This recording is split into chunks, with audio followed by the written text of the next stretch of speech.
You know, the FBI just caught its third fugitive on the top 10 most wanted list.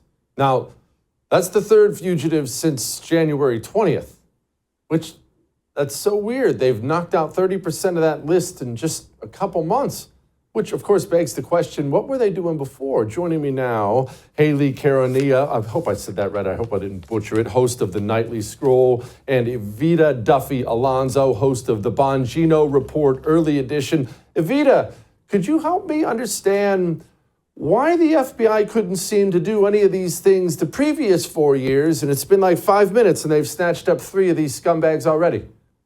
Well, they were so busy corralling grandmas who were praying on January 6th that they didn't have time to go after criminals. Listen, the priorities have been completely backward for this entire for the FBI for a very long time. We're finally seeing some reform. Dan Bongino, our former boss, he just got in. He's already cracking skulls. He's already preventing DEI. They were asking questions about whether you were how you gender identify. This is a completely corrupted agency. They were not focused on law enforcement. They were focused on DEI. They were focused on political persecutions. I know for a fact that Dan Bongino, Kash Patel, President Trump, they have their priorities straight. Yeah, I would just, man, I'd love to be a fly on the wall when they ask my buddy Dan what his preferred pronouns are.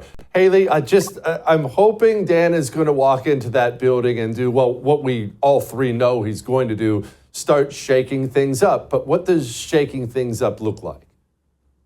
Well, shaking things up means going after criminals and bad guys like he's put on his new official X account. You know, today is whatever day it is, and it's President Trump is the president of the United States. And not only that, we have Kash Patel as the FBI director, and Dan, of course, is the deputy director. These are 2 men, by the way. Kash Patel wrote a book called Government Gangsters. Dan wrote a book called Follow the Money. These are exactly the men I want in charge of getting the bad guys. So Kash Patel recently just put out a badass recruitment video. It is no longer the DEI FBI. We are now not going after concerned parents at school board meetings. We're not going after pro-life activists who are praying outside of Planned Parenthood. We are finally going after bad guys. Thank goodness. Evita, Tucker Carlson spoke recently about the cartels, their religion, and since the United States military and the FBI are currently going after these organizations, I thought it would be helpful. Here it was. MS-13, and there are a couple of different organized criminal gangs in Salvador and throughout Latin America, are religious organizations that worship Satan. Yeah, this is the indigenous religion, and it's continuing. And you don't want it here because it's one thing to like take down the Giancanas or whatever. It's much harder to fight a religious cult that has high-tech weapon systems.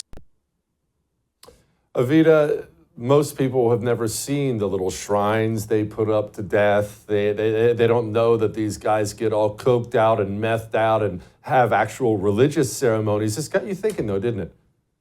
Yeah, it did. And so this is actually, Tucker's referencing Santa Muerte, which is a real cult that is growing in prominence. It has about 12 million followers worldwide. This is not just something that's only followed by the cartels, although it is a demon worshipped by the cartels. They'll create these shrines and they will put the heads of their enemy cartel victims on these shrines, offering these killings to this demon. There is a spiritual battle going on. And Jesse, I don't think people talk about it very often, but I know that Dan is somebody who's recognized this. Dan is somebody who said, we are in a spiritual battle. And what's really interesting about Santa Muerte is there's some left-wing articles that you can actually read where they talk about how this demon deity that they're worshiping, the Anti-Mary in Latin America, is actually somebody that is a welcoming force for LGBTQ minorities and people who are marginalized by society.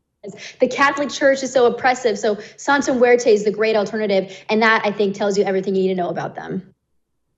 Yeah, the cartels are going to be thrilled with all the gay stuff. Hayley, speaking of demons, we have a bunch of judges in this country who believe that they believe their role is to protect the communist revolution from the Trump administration, holding it back and stopping it. The question is, Where do we go from here? Are we just supposed to sit back for 4 years and allow these communists in black robes to destroy everything the American people voted for?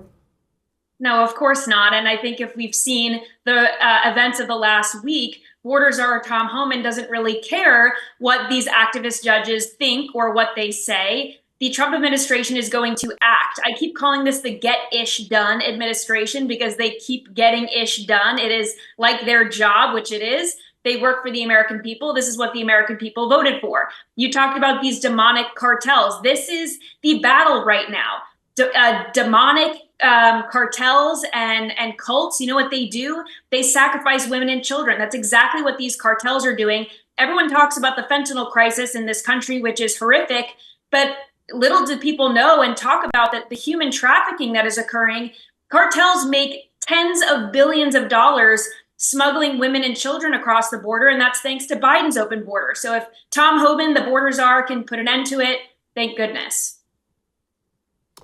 Speaking of Joe Biden, we had a couple astronauts return from space yesterday. It was a wonderful little scene out of the movies. Even the dolphins showed up for the whole affair, and it was lovely, but one couldn't help to wonder, why exactly were these astronauts up there for so long? Why wouldn't Joe Biden just go get them? That's a pretty easy political win. Evita?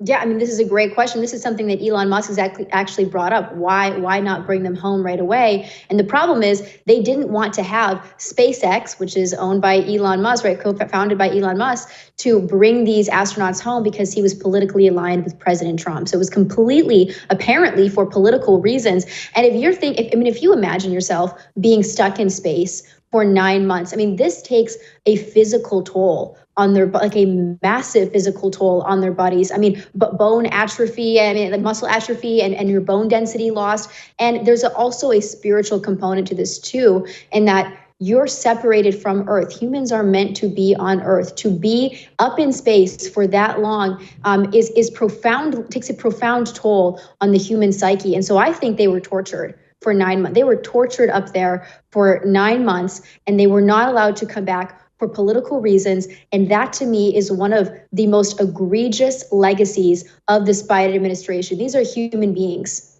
and that we would leave them up there for political purposes is disgusting. Yeah, it is. Speaking of torture, Don Lemon apparently has a new show, and on this show, he says all the same stupid things he used to say on CNN. Here he was, Hayley. People love AOC. People love Jasmine Crockett. People love Eric Swalwell. And the like. And I think that the Democratic Party should put the people out there who the people want. They should put the politicians out there who the people want, who they're asking for. Please do. Hayley, I totally agree. Please, yes, go ahead. If the Democrat Party wants to put up AOC, who's unfortunately old enough to run for president in 2028, and the Jasmine Crockett's of the world, who is best known for her, takedowns and her fiery, bleach blonde, bad-built butch body attack on Marjorie Taylor Greene. If this is the future of the Democrat Party, then by all means keep going. They're polling at astronomically low levels. Even CNN reported the approval rating among Democrats is at a 29% right now. That's the lowest that CNN has reported in 30 years. So if this is what they want to keep doing and they want to double down on this, and if AOC and Jasmine Crockett are the next Kamala Harris's of the world, run them. I dare you. No doubt. Ladies, appreciate you as always. Come back. I would thank you for coming to my YouTube channel, but I know how brilliant it is, and I know you love it here. So subscribe and watch. We're going to start really ramping things up and putting some funny stuff, some interesting stuff out there, some collaborations. Either way, my YouTube channel is officially the place to be. So stick around.